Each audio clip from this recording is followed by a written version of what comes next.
제가 저번에 그 기자들 앞에서 제가 그 기자회견도 가졌지만 이 비상계엄은 정말 특수한 계엄입니다. 지금까지 이런 비상계엄은 정말 없었다. 뭐 영화에도 나오는 얘기지만 이런 비상계엄은 없었습니다. 국회의원 단 한 명도 체포된 적 없고 유혈사태 한 건 나지 않았고 국가에 어떠한 피해도 입히지 않았습니다. 물론 이거로 인해서 분론 분울도 일어나고 뭐 여러 가지 적이 있었지만 그 분론을 일으킨 것이 누군가?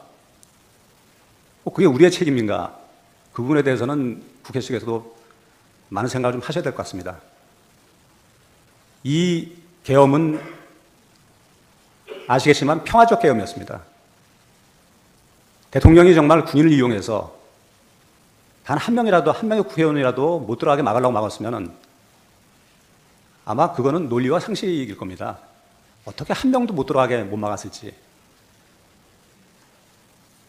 그게 국회를 갖다 저희가 기능을 마비시키고 국회가 그 헌법 위반으로서 기능을 제대로 수행 못하게 한 그 죄책이라고 말씀하시는 거는 그게 상식과 논리에 맞는지 국민들이 다 보고 계셨는데, 그리고 계엄 시작한다고 전 세계에다 다 공포하고서 대통령이 직접 텔레비에 나와가지고 2시간 만에 국회가 계엄 해제 선포를 했다고 계엄은 끝났다 이렇게 발표하는 그런 내란이 도대체 어디에 존재하는지,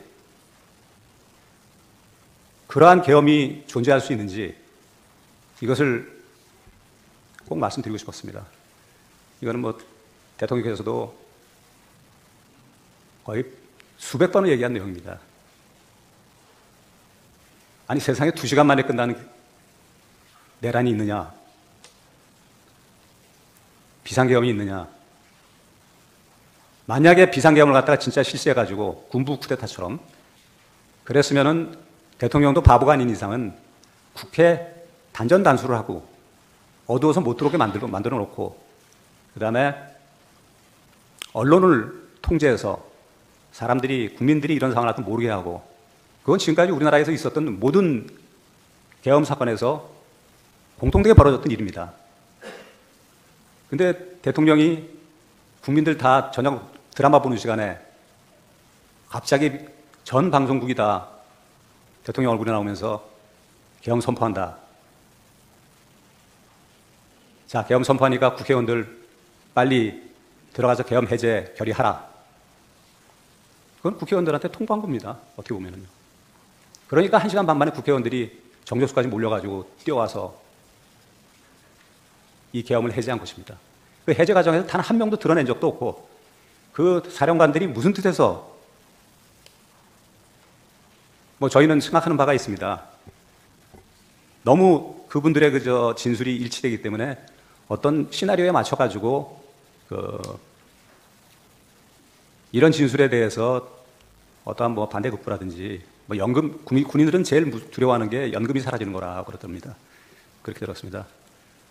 뭐 이건 뭐 제 추측이기 때문에 제가 감히 그저 팩트라고 말씀드리지 못합니다. 근데 그 진술 부분들이 다 하나씩 쪼개져 가지고 그 군인이 들어가서 실제 헌법기관인 국회를 갖다가 마비시키는 내용을 갖다가 실제 정말 있었을 수도 없고 말한 적도 없는 내용인데 그 부분에 대해서 임무라도 맡은 듯이 한 토막씩 이렇게 진술을 했습니다.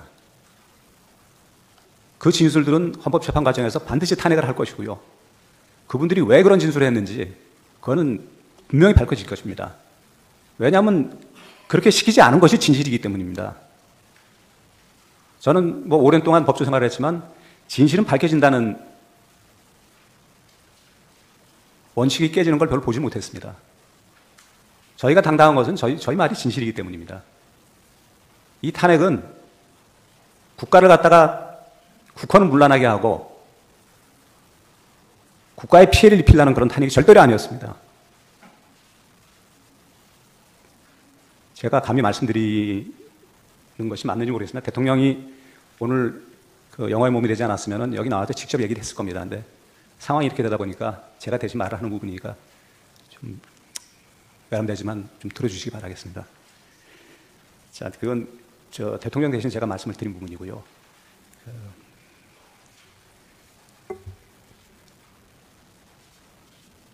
예.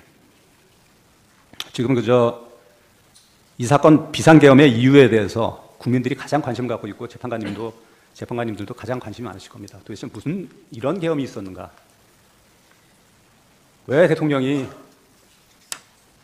혼자 얼마나 속을 썩이다가 국민들이 이렇게 깜짝 놀랄 옛날 군부시대 계엄을 떠올릴 이런 계엄을 갖다가 선포했는지, 그 이유에 대해서 제가 죄송합니다. 이제 지금부터는 시간이 많지 않기 때문에 제가 좀 빠른 말씀을 빠르게 하는 걸 좀 이해해 주십시오. 제가 말은 빨라도 누구 말이 딕션은 정확해서 알아듣는 데는 별 지장이 없다 그러더라고요. 그래서 좀 빠르게 제가 진행하겠습니다. 지금 현 사태는 비상계엄의 이유로서 대통령은 지금 현 상황을 국가 비상사태로 확신하였습니다. 그리고 본인의 비상대권이 헌법에 부여된 대통령의 비상 권한임을 갖다 알고 있었기 때문에, 그리고 그 재량 판단도 법조인이기 때문에 그 내용을 갖다 모를 수가 없습니다. 재량에 의한 판단이고, 그것은 대법원 판례가 사법적 심판의 대상이 되지 않는다고 이미 판결을 한 내용이기 때문에 충분한 검토 하에 본인의 판단에 의해 가지고 비상계엄을 선포한 것입니다. 이것이 적법인지 부적법인지 그 부분에 대해서 글쎄 국회 측에서 이렇게 판단할 수 있었을지, 이건 본인만이 판단할 수 있는 부분인데 그런 생각을 하시고서 이게 부적하다고 그러고 이렇게 대통령을 갖다가 체포까지 하는 그런 상황이 벌어진지 잘 모르겠습니다. 자, 그래서 도대체 왜 국가 비상사태로 판단될 수밖에 없었는지 거기에 대해서 제가 말씀 빠른 속도로 드리겠습니다. 첫 번째, 최대 국정문란 사태 상황인 부정선거. 대통령은 대통령 기간 중에 부정선거에 대한 제보를 워낙 많이 받았고, 그리고 부정선거로 의심되는 부분들이 너무 많았기 때문에 민주주의의 근간을 갖다 흔드는 부정선거라는 것은 대통령의 의혹을 밝히는 건 대통령의 책무입니다.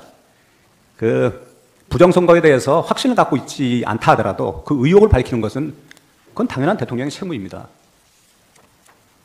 증거에 의해서 명백하게 알아야지만 계엄을 선포하고 증거 확보에 나서는 것이 아니라, 국민들이 다 의혹을 갖고 있고 충분한 의혹의 이유가 있다고 생각되면 얼마든지 할 수 있는 것이 부정선거에 대한 증거 확보일 겁니다. 왜 이런 비상계엄을 통한 그냥 평화시의 부정선거 증거 확보에 나서지 못하고 비상계엄을 통해서만 할 수밖에 없었는지, 그 안타까운 상황을 갖다 제가 일단 설명하겠습니다. 작년 하반기 선거관리위원회를 비롯한 헌법기관들과 정부기관에 대해서 북한의 해킹 공격이 있었습니다. 그건 국회 측 소수단도 다 알고 계실 겁니다. 국가정보원이 이를 발견해가지고 국가기관들 전부에 대해서 정보 유출과 전산 시스템 안전성을 점검하려고 했습니다. 모든 기관이 다 응하는데, 대통령이 작년 12월 12일 담화문까지 발표했는데도 불구하고 선관위에서만 헌법기관이라고 거절했습니다. 완강히 거부해서 결국 못했습니다. 그리고 나서 선관위 대규모 채용 불법 사건이 터졌습니다. 선관위가 아마 입장이 많이 곤란했을 것입니다. 어느 국가기관에서 아버지가 있다고 애들이 그냥 다 합격하는 그런 대규모 사태가 벌어질 수가 있겠습니까? 무소불위의 국가기관이라고 아니할 수 없습니다. 그래서 어쨌든 간에 대규모 불법 채용 사태 이후로 한 발 물러서 가지고 국정원의 점검을 받았습니다.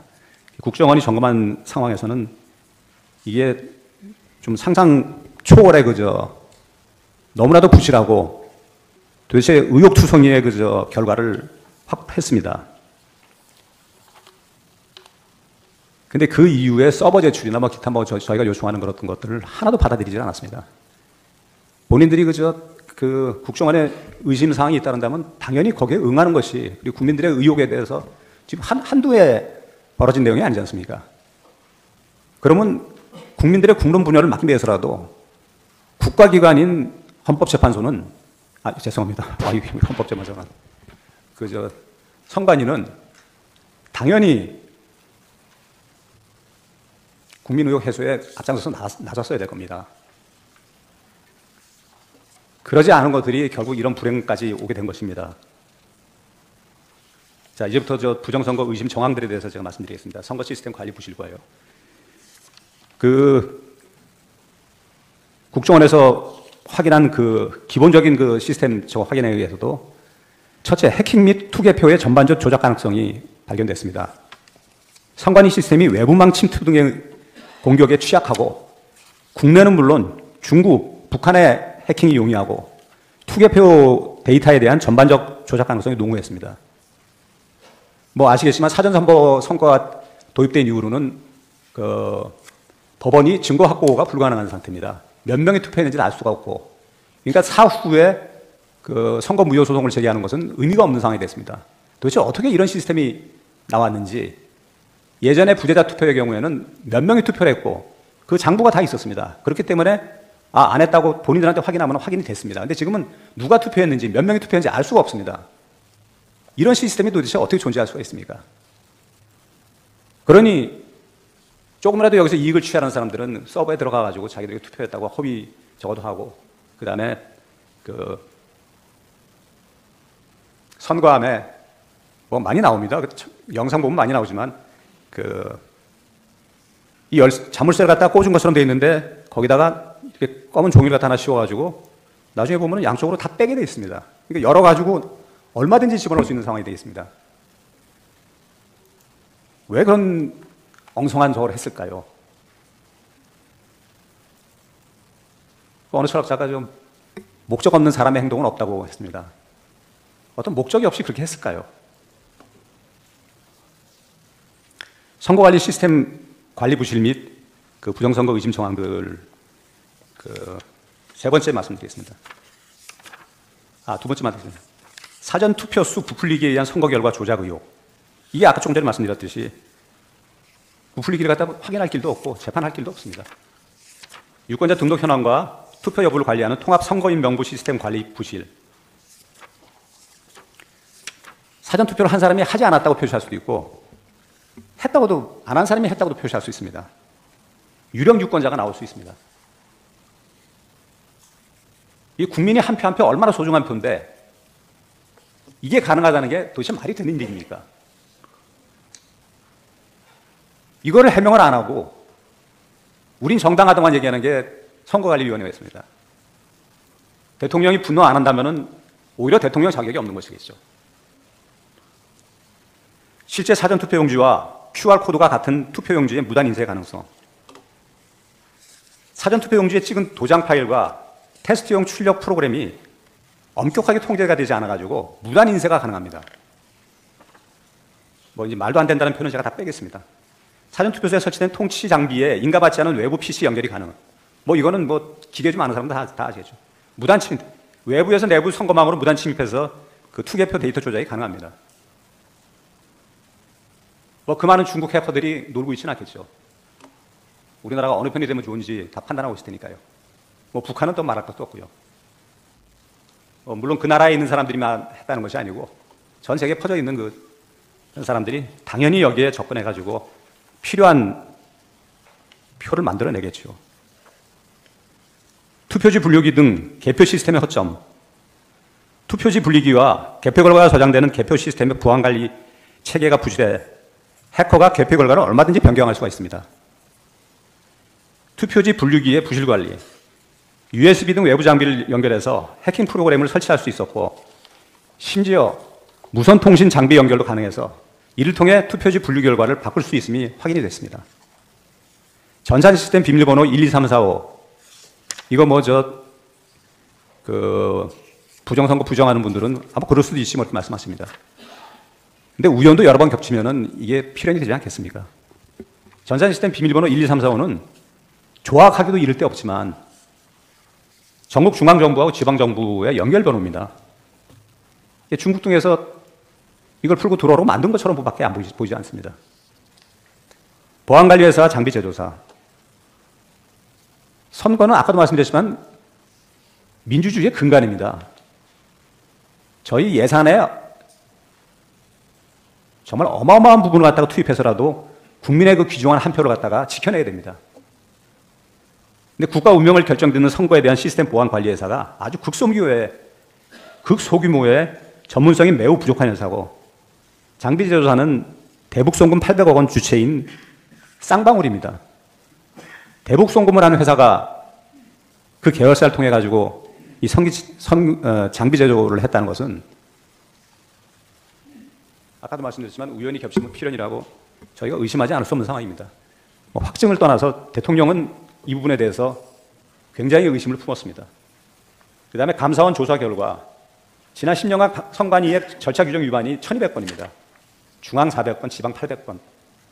경력직 채용 사례 전수 검사 결과 친인처, 세습비리 등에 의한 100% 불법 채용이 판명됐고, 자료 은닉 및 감사 방해.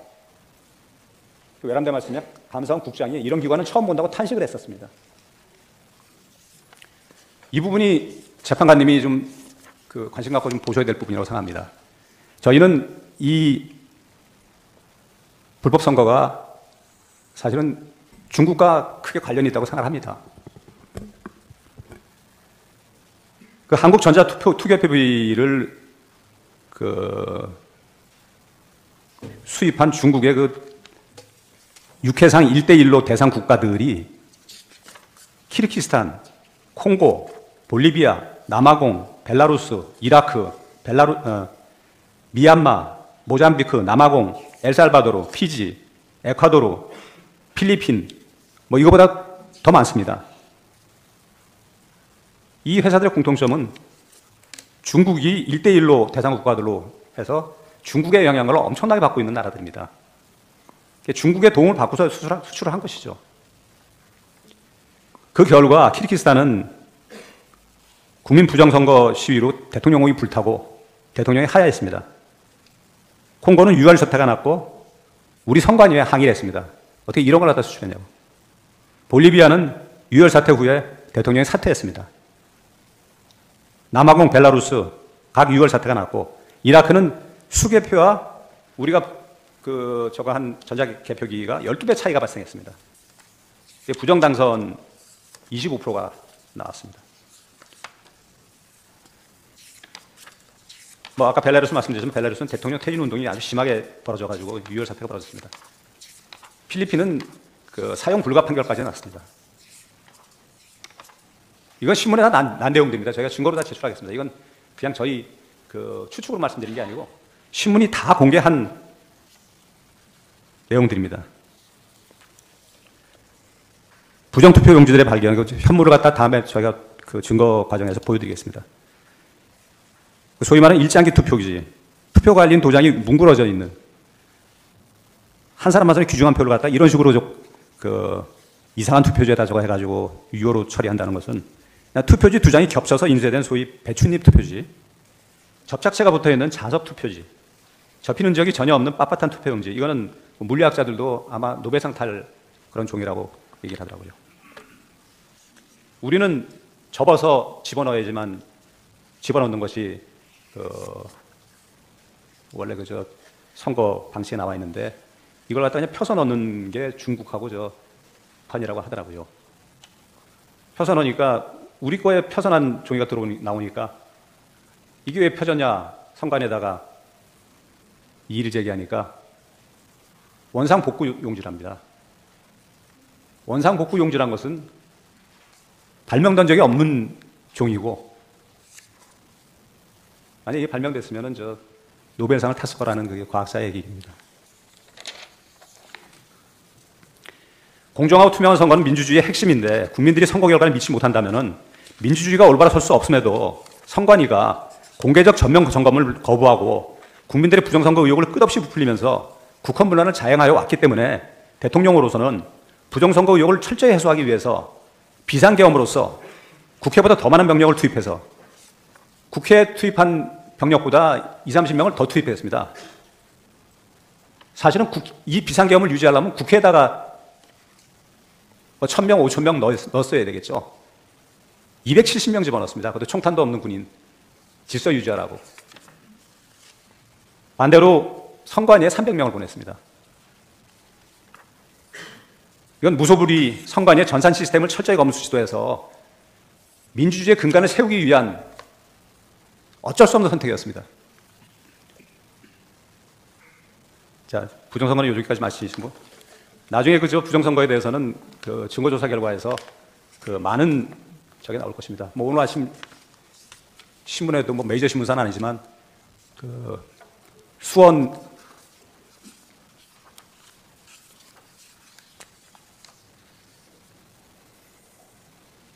연수원에 있던 중국인들 90명이 그 미국 오키나와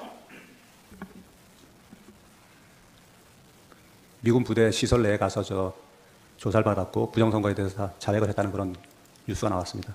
그게 팩트이든 아니든 그런 정도의 의혹이 발생하고 있고 어차피 미국에서 그걸 갖다 조사했다면 이제 발표를 하겠죠.